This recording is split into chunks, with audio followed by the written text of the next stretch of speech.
recognition. Ask unanimous consent to address the House for 1 minute, Mr. Speaker. Gentlelady is recognized. Thank you, Mr. Speaker.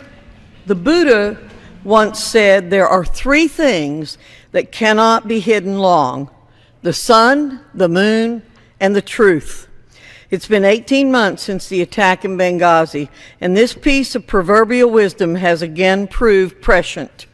Evidence is mounting that the Obama administration manipulated the truth of what happened on September 11, 2012, when our ambassador and 3 other Americans were killed in what early reports indicated was a planned attack on a U.S. diplomatic facility in Benghazi.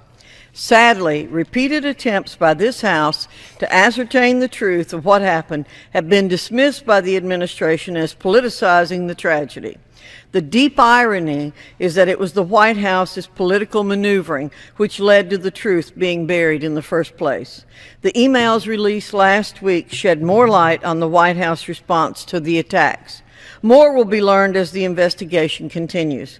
Cover-ups like clouds are temporary. They can't hold back the light forever. Americans want answers, and they will get them.